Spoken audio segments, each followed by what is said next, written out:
मस्त बंधू आणि भगिनींनो, अर्थात सज्जनो, आज या ठिकाणी तुम्हा आम्हा सर्वांसाठी आनंदाची पर्वणी आहे. आनंदी आनंद गणे इकडे तिकडे चोहीकडे आपण खऱ्या अर्थाने म्हणतो, गीतातून आपण ऐकलेला आहेच.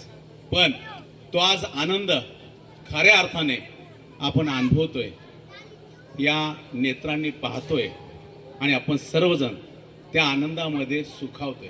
आणि या आनंदामध्ये सुखावण्यासाठीच आपल्या या ठिकाणी आपले प्रमुख पाहुणे म्हणून आदरणीय बापू या ठिकाणी लाभले आहेत, भाभीजी या ठिकाणी लाभलेले आहेत, काकाजी या ठिकाणी लाभलेले आहेत आणि इतर पै पाहुणे, इतर मित्रमंडळी या ठिकाणी लाभलेली आहे. अर्थात या आनंदाच्या सोहळ्यामध्ये, या आनंदाच्या नावेमध्ये प्रवास करण्यासाठी ही तमाम मंडळी, ती नातेवाईक असतील, मित्रमंडळी असतील, सगळे सोयरे असतील आणि प्रमुख पाहुणे असतील.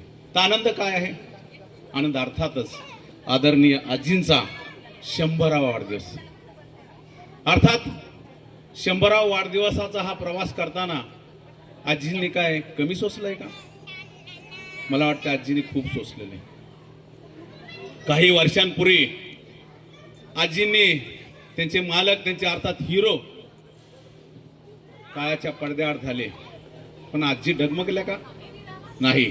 आजी न डगमगता आजीने तो प्रपंच, तो संसाराचा गाडा एक हाती त्या घेऊन गेल्या